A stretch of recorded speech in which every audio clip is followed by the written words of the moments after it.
It's always a fraught moment, but I have to say, since we've gone for the premium package, David, we've touch wood, we've not had any bad experiences. So, good afternoon and welcome. I'm Dawn Campbell, your host as usual for this 30-minute Facebook Live. In fact, I say Facebook Live, it's habit, but it's live everywhere now. And I'm your host for this 30-minute Ask Us Anything About Accreditation.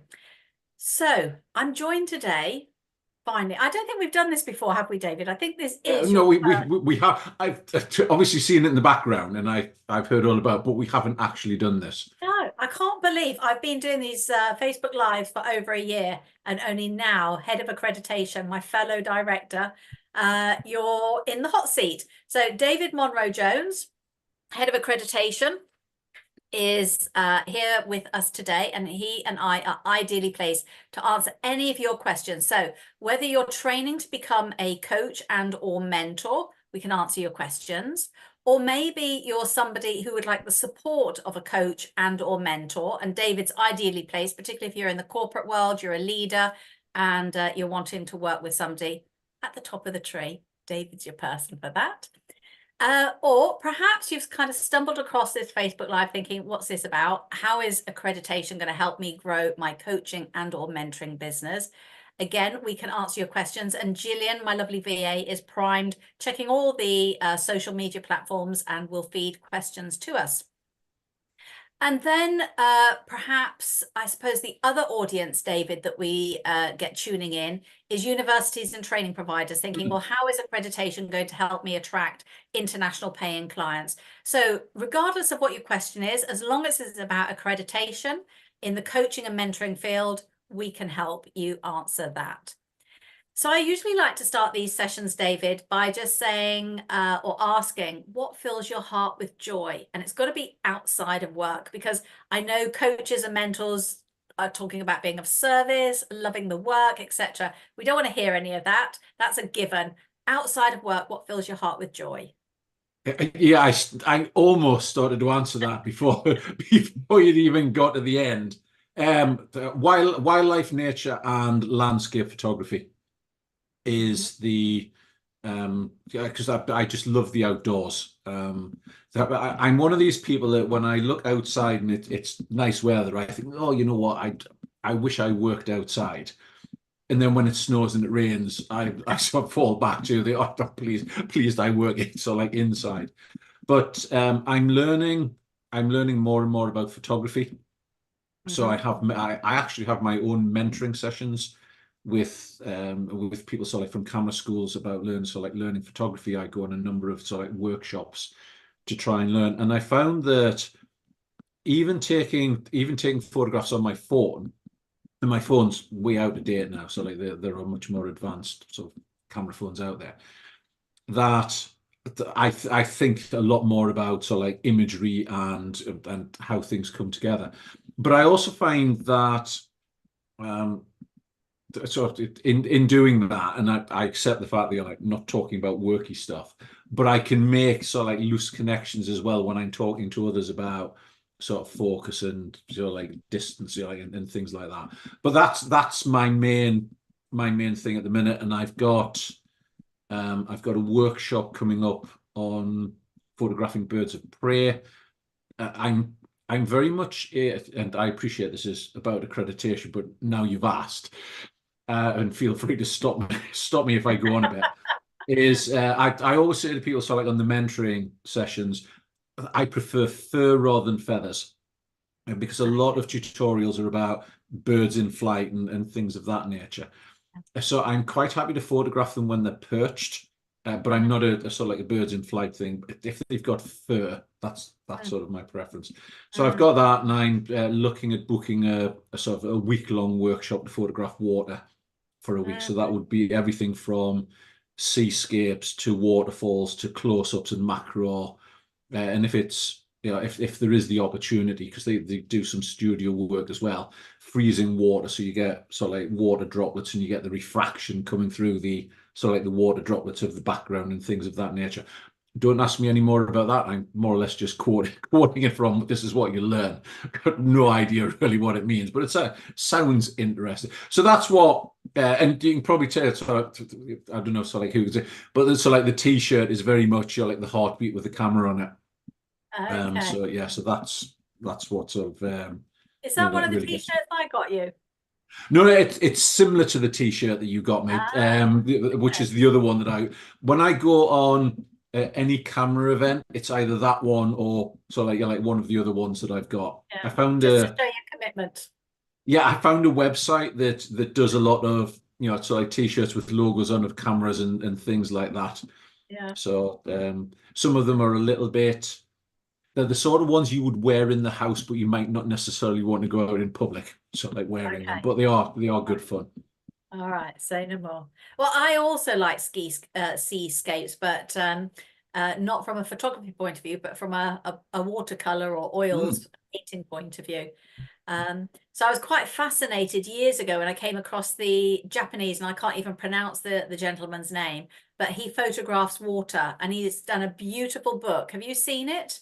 I can't say I have because I'm just getting into this. So Okay, well, you want to look at this book, and if you Google Japanese and water, I'm sure this photographer will come up. But he's created a beautiful book where he photographs the molecules of water. And he does it in ways where he puts messages on the different bottles. So one will be, thank you, I love you. And then he photographs the molecules of the water. And they're beautiful crystals. And then other mm, ones where it's really angry, I hate you, you're horrible. And it's discolored, it's fractured, etc. And so he said, considering we're 70% water, imagine what our thoughts are doing to us if that can happen in a jar of water. And we know mm, people like Prince Charles, as he was then, used to talk to plants. It was the same sort of thing, same experiments. You know, if you talk to plants in a positive way, they will grow and blossom. If you're negative, and in fact, they've done it with children, haven't they? I think it was a study in Romania many decades ago where they gave babies exactly what they needed, but no positive messages. mm, And none of them survived past the age of 2. mm. So, yeah, this book on water is something you will find fascinating. I'll definitely have to have a look at that. And there's Yeah. it in the sort of the courses and things that I've done where it's only been touched upon. Mm. It's very similar in terms of you know as a hiker or anything else. So you walk past a body of water, you look at it and go, you're like that's very nice. But once you start taking an image of it and you start changing the settings, and you've got that sense of right, this is as it looks just to the naked eye. This is what the image looks like if I slow everything down. This is what the image looks like if I speed everything up. And you can correlate that to life as well about, right, how is my life going if I'm always going full speed? If I don't stop to really look at, the classic, like you looked but you didn't see, like of right, well, what is going on there? And the on a workshop I was on recently, they were talking about this whole thing about it is very much beauty is in the eye of the beholder, and this is why some photographers will look at a sort of a scene, for want of a better description, and you've got that, what's the composition that I want, and other people will look at it and go, that's a great shot, and other people will go out and go, ugh, I don't like that at all. And he said, like, this is about, just personal and individual style, and it was, I tend to lean towards if I was going to put myself in it, so like more the gothic. So I like darker, I like darker background. So if I'm photographing animals, I like a darker background. Mhm. Like with the animal right in the foreground. So I'm not so worried about the, like how the rest of it looks. Mm. Yeah, it's fascinating. Um, you've already hinted several times, but I'd like to know more about how you bring your passion for photography, which is very clear in your energy and your voice, with you as an executive coach, David. It's very much about because I'm also interested in so like metaphor and storytelling. Mhm. In fact, so like in March, I'm doing so like a 3-day workshop, Actually sort of stepping across the sort of the grey area, because I'm training with counsellors and psychotherapists for sort of like 3 days on metaphor and storytelling, because they use it a lot, so like in therapeutic practices. But what I found is that you can talk to people about, so like the usual sort of like coaching models, like T, Grow, Smart, Oscar, like, and so on and so forth. And the usual language, you're like, what are your goals? What does it look like? But once you start talking about, okay, when you look at that, if you could imagine it was a photograph, which part of that photograph is clear, which part of it is not clear, what's in focus, what's not in focus? Are you zooming in on the issue, or are you zooming out? Have you got a wide scale view of this? Or is it a very narrowed view? And you can use those metaphors to help people to just think about things in different ways. They don't have to be photographers. Anybody who's looked at a picture and thought, like, that's great. Anybody who's had anything to do with the sort of puzzles and questions that you often get of, did you know the Mona Lisa has no eyebrows, for example? So no. Well, if you ever get a chance to have a look, just check it out. And it's all of the things that we take for granted that just look again. And similar correlations are which may sound a little bit strange, so like an executive level, is the where's Wally of, you can look at something and you can just get, he's there, but you just get lost in everything. So how can you become more focused on what the point is? And I also use that for getting people to understand that, look, you can come out with sort of like an action list, but you can't do it all at once. So it is about like focusing on, right, what's the priority? Like, from that, if you could only do one thing, what would it be? Otherwise, coaching can almost be counterproductive in some cases, because you send people out with a big action list, and then they come back and say, look, I just had too much to do on the list. So, well, okay, well, what was the priority? And the other correlation I make with that, or the other metaphor, is like when you go shopping. You go with your shopping list, and in an ideal world, you just like trundle along putting stuff in the basket. Or if you're like me, trundle along putting the stuff in the basket you went for and go, oh, I bet that's tasty, chocolate. And so like, and that'll go in. I know you're a vegetarian, but in my case, so like that animal, it died so that I could live, type of thing. So that goes in. But if there's an announcement then of, look, you're like, the shop is shutting for whatever reason, so I thought I had more time. You look at your list and go, right, what are the priorities? And it's just making the connection back to photography. You can select, so like on cameras, you're like different priorities. So you can select speed as a priority in terms of, do I want to go faster or do I want to go slower? Or you can select aperture in terms of how much light do I want to come in versus like not as much light. So all of these things, the connections, so like certainly at an executive coaching level, is to help people to recognize, look, once you see what the issue is and you start to focus in on it, you can start to understand, so like, what you need to do in order to resolve it. And it becomes more of a, that's manageable. And it's also it's not a race for results. Somebody once said that the difference between taking photographs on 35mm to sort of what we have now in terms of digital was that on 35mm you had to wait. You either developed them yourself or you sent them away to Super Snaps or Kodak or whoever it was.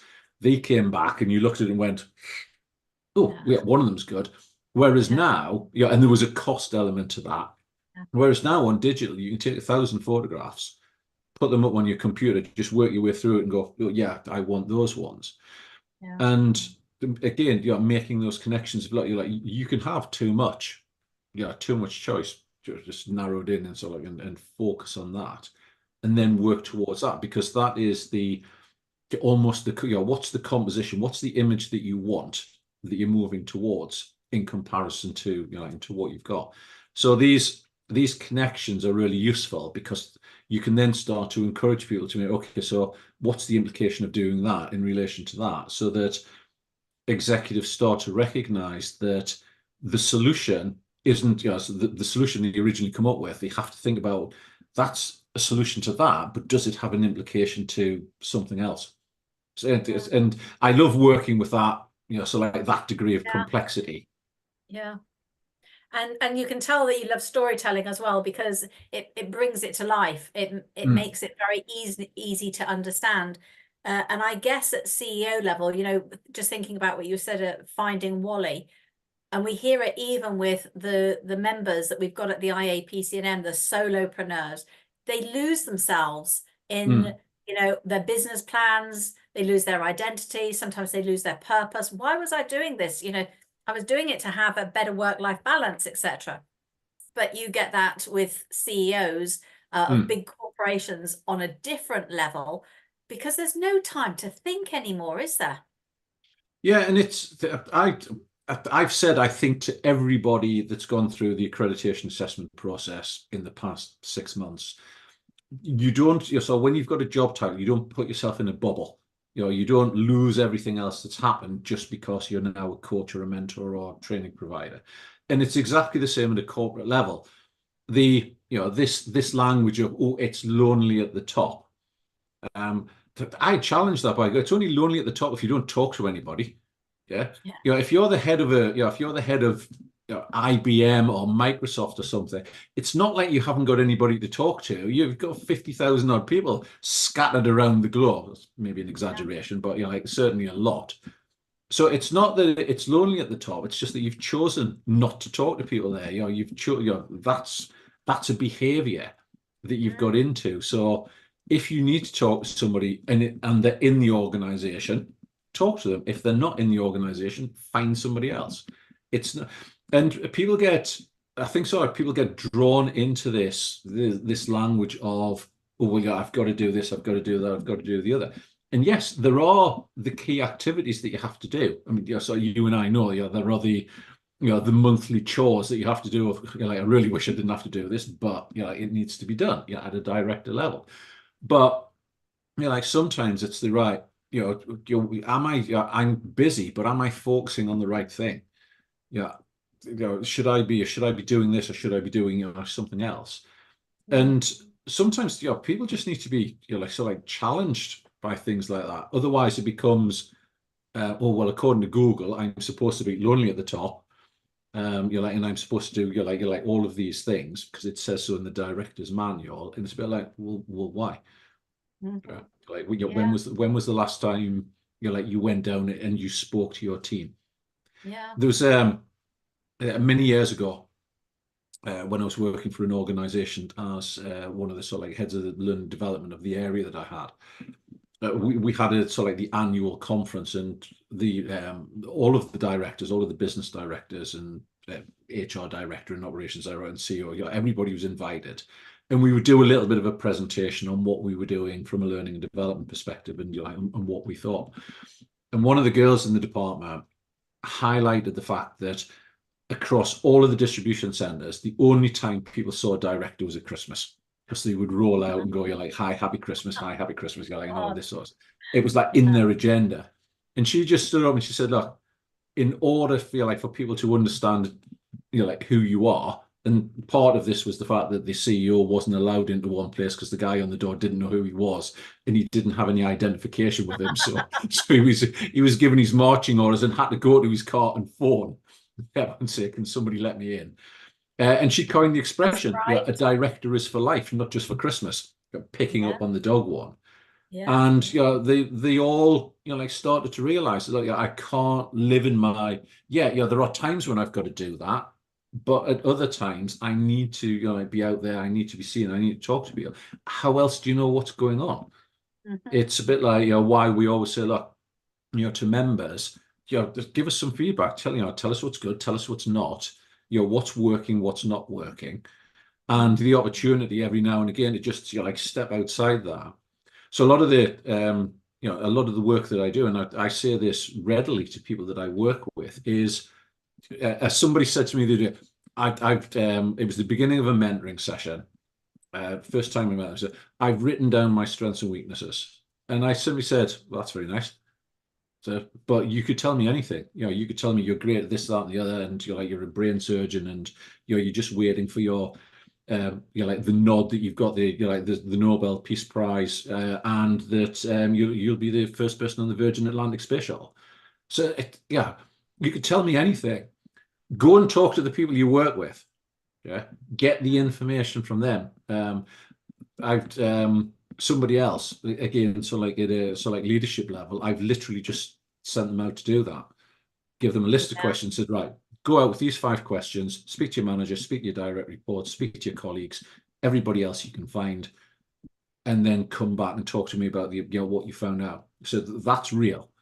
Okay, not the right. You're like, according to the director's manual, Yeah. I need to understand my strengths. Yeah, great, but Mm. who am I as a coach to know?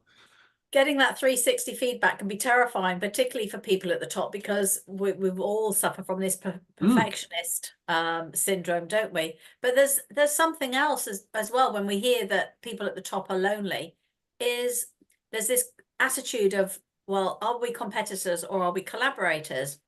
And there are thousands of groups for us to join with like-minded people. mm. We don't have to see everybody as a competitor, and we can share things. And that's why it's good to talk.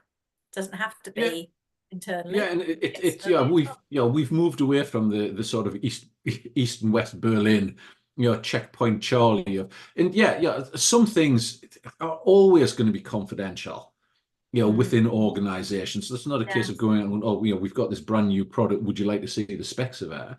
yeah, But the likelihood is, like many organizations will have dealt with the same issues that people are yeah, dealing with, and um, there is that, as you say, there's more of a requirement for collaboration and just expanding your network, and asking that question, right?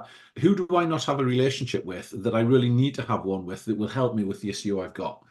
mm. What is it stopping me, like from going and speaking to them? I And think that's I one have of to the good say to things people, about LinkedIn, isn't it? yeah, Uh, yeah, it's encouraging having a conversation. How can I be of service to you? Let's network, let's talk, let's help each other. yeah.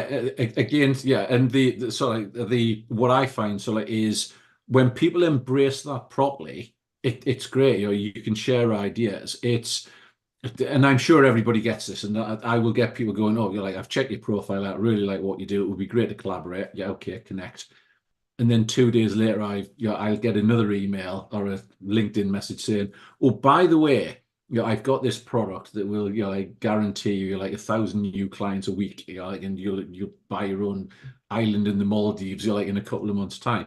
And I've got into the habit of just disconnecting. I unconnect from those people and go, look, that's not true collaboration. That's that's you connecting under false pretenses because you want to sell me something. And I put that message out once. I said, if you want to connect with me, to share ideas, great. I'm all up for that. That's I'm sure, so like most people who know me will know. If I've got it, I'll share it. I've got no issues about that. But don't connect with me if you just want to sell me something. Because if I need to buy something, I'll search for it. Hmm. Yeah. Yeah. I don't mind the light bit of, it's great to connect. By the way, we've got this probably. If ever you want to know anything about it, let me know. I'm Hmm. comfortable with that. Hmm. It's the right, like, we've got this. You're like, can we jump on a call? It's like, no. Yeah. Um, Yeah. I've got a lot more. Somebody's, it's actually in my profile because they said, you know, you're sort of unapologetically direct and challenging. You're like when you're out of your shell. And it was like, and I've sort of embraced that for a lot of things now. Of generally, you're like, that is just the way that I am. I much Mm. prefer to just say it as it is, and I, sort of on the subject of LinkedIn, I went in and purged all of these old sort of like conversations I had, and that was incredibly refreshing. Mhm. On the basis of if it was important, somebody will get back to me, and nobody did. Yeah. So we tend to just hang on to stuff just in case. Yeah, it's that attachment, isn't it? Mm, And it's ego related as well. How many likes, how many followers do we have? But actually, a smaller database or a smaller following that is real is much more valuable than a couple of mm. thousand who don't know you and they're just trying to sell something to you anyway. So we've got a Yeah, quick it's question. mm. Sorry, finish your point No, and then I I'll. was just going to say it's when you look at like people who've got like millions and millions of followers, Mm. yeah, and that they must be like really connected. I always say, yeah, do you think they send them all Christmas cards? Yeah, yeah. Just and some people do that.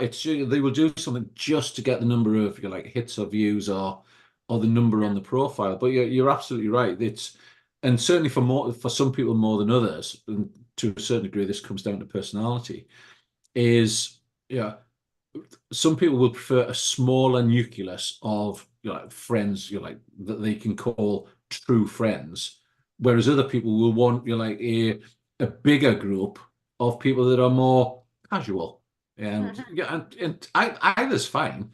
It's Mm, just it's knowing that you're doing it for the right reasons. Um, mm, yeah. so I have a set number of like followers and connections on LinkedIn. Like everybody, I started with one. When I got up to 50, I was happy. When I got up to 100, I was happy. But I don't connect on the basis of, oh, I've got to get this number up. I connect on the basis of, right, is there something that we can share? Is there a useful connection here? Yes, yeah. And I think the philosophy of being of service, it's got to be a win-win-win. And Oh the yeah. extra win is not just you and me, but it's the each of our client database. If they can Mm. win as well, then everybody's happy. Gillian has very kindly forwarded me a question from Mary. Will coaches be coached by the IAPC&M during the accreditation process? Good question. Yes, they can be, if that's something that they require. The normal procedure is that they will receive all of the information that they need. We supply videos of all of the capability areas. So we have 10 capability areas. If at any point somebody would like some additional coaching or mentoring or support through any of those capability areas, either one of the accreditation team will, or sort of members of the the CPD team, so like you can step in as well. And that usually takes the form of run a session, and receive some feedback. But equally, we'll comfortably go out to people and say, look, is there anything additional that you want or that you need in Mm, preparation for for the process? mm, And in addition to that, we also offer supervision. So you're like after people have sort of qualified or become accredited. yeah. I want to come back to supervision in a moment. I can just be conscious of the time though, Mm, and really highlight the fact that some years ago we did put together these 12 masterclasses. It's 11 really, because the 12th, well, the first one was an intro to what was coming. And since then, whether you're a master coach and you receive that, or whether you're a newbie coach just having graduated, everybody loves those calls, don't they? mm, It's very reassuring, it's light-hearted, it means they don't go into the assessment blind, they know exactly what we're looking for. It's a great refresher, which is what the master coaches have said. And so many of our training providers have actually absorbed those into their courses mm, now. I've even heard one person say they learnt more in those 11 hours of the master classes than they did on their own coaching whole course. So nobody need worry going through the assessment. Of course, it's always a bit scary putting yourself mm. through an assessment. It's voluntary. We're an unregulated market. So we're stepping out of our comfort zones to do that. But we're not trying to trick you. We've got all the material that you need to prepare. So as long as you're not blasé and just book a time with the assessment team, and you do some preparation, you should be fine. Yeah, and it's worth pointing out that the email that everybody gets, which outlines what the process is, after the dear Sharon, so I hope you're well. It clearly outlines in bold letters, you're like when and only when you are ready to go through this. So Yes. there's all the support there. I've been contacted on the day of an assessment because somebody hasn't felt well. Yeah, and we've just rescheduled. So there's no issue around that. And one of the other statements is, look, if anybody's uncertain about what they need to do, contact me and we'll jump on a Zoom call. I'm on a Zoom call tomorrow with somebody who's raised the same thing about how do I uh, provide evidence, because sometimes the evidence that we require you can't do because of confidentiality. So we're very flexible around things like that. If people are uncertain about the interviews or the assessments, we can talk through all of that. And as you say, most people, either after they've listened to the videos or after we've had a support call with them, are absolutely fine. In fact, so I shouldn't laugh at this, but I do. There's quite a few times when, if I've been running an assessment and I've said to people, look, I've got everything switched off. My usual spiel is, I've got everything switched off that I can't switch off. The only thing I can't switch off are my dogs. So if you hear them barking in the background, apologies. And quite a few people will say, oh, it's all right. I've listened to the 11 capability videos, so I've heard them in the background already. So so I know what they sound like. Yeah. And it is that, just getting people to feel comfortable with the pro. Yes, it's nerve-wracking. Yeah, I go through, I've got my own accreditations, that I'm going through. It's nerve-wracking for me as well. But the support that we provide is based on the principle, we've been there, seen it, and done it ourselves. So we know what it's like. So no questions are off limits. No amount of support is turned down.